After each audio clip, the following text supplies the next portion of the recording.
There are other customization features that you can work with from Visual Studio 2008. Let's review some of them.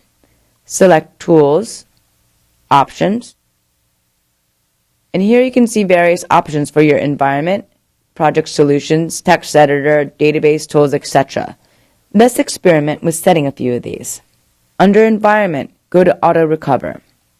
By default, auto recovery information is saved every 5 minutes. This means every 5 minutes your current code will be saved to the hard disk. For those of you that write code quite quickly, 5 minutes may not be safe enough. Let's change that to 2 minutes. This way, when you're writing code quickly, you'll be sure that you're backed up. Another option is to modify startup behavior. Let's go ahead and change that by selecting Startup on the left-hand side. By default, it will show the start page.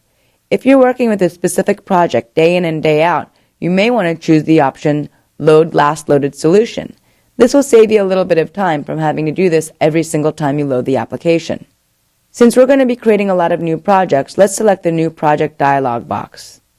You can also configure your news channels from this option, what kind of news that you want to have downloaded directly into Visual Studio 2008. Another option you can change is under Project and Solutions. Let's select this node. As you can see, by default, the projects and solutions will be stored under the Documents directory. If you're trying to consolidate all your data files in one directory, it's probably a good idea to change this location to a specific location that either works with your source code configuration database or your backup database. Also, the location of user project templates and item templates can also be configured from this dialog box. We'll leave the settings as default. Select Text Editor. Open this up and select All Languages.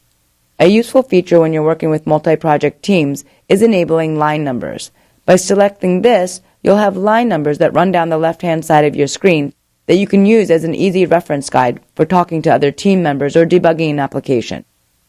Many software developers prefer using the keyboard versus using the mouse. You can actually configure settings for keyboard shortcuts by selecting Environment and going into the keyboard. Here you'll see specific commands relating to the language you're working with. In this case, we're working with C#, but you can also choose other languages as well. You'll see all the commands related to that particular language. You can either scroll down or select Search by typing in Action and narrowing down to a specific set of actions that you work with quite frequently. By selecting one of these, let's say you add dialog boxes quite often, you can navigate to the Press Shortcut Keys button and select a specific shortcut, such as Ctrl-Shift-A, and assign that as a new shortcut key. Visual Studio is also intelligent enough to notice that it's actually being used by another shortcut. You can opt to change the shortcut or go ahead and assign that, overriding the default Add New Item setting that you had earlier. Let's not change anything right now. Another useful setting is the task list. If you're not using an official source code management system, such as Visual Studio Team System, which is excellent at managing bugs, you may find the task list quite useful as a way of tracking tasks, such as to-dos, or anything that needs to be looked at. You can even add your own tokens, for example, bug. By typing in the name bug, you can select the Add button to now add this.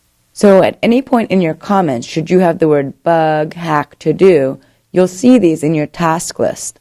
The task list looks very much like the Outlook task list, where you'll see a list of items that you can click on and navigate directly to the piece of code. So if I have a bug in my code, I might insert a line of comment right before it saying bug, and then going ahead and describing the bug in the comment. Then, later, when I work with my task list, I'll see all the bugs of my application, and by clicking on that bug in my task list, I can navigate directly to the piece of code and address the situation. This is a very useful feature of Visual Studio 2008. Another new enhancement to Visual Studio 2008 involves the HTML Designer. Scroll down until you see the HTML Designer. In previous editions of Visual Studio, you had one designer that showed you the code view and another design surface that showed you the actual design view from where you dragged and dropped your controls. Now, with 2008, you actually have the ability to see a split view. This shows both source and design, so that when I'm making changes to my code, the design will reflect those changes and vice versa. When I drag over a control onto my design surface, I'll immediately see the resulting code. When you launch the project, you can actually choose the split view as the default view to launch.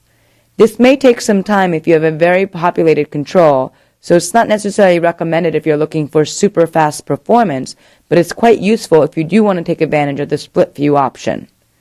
Let's go ahead and select Design View for now, but know that this feature does exist, and please use it if you find that you're editing both design and source code at the same time. Select OK to apply your changes.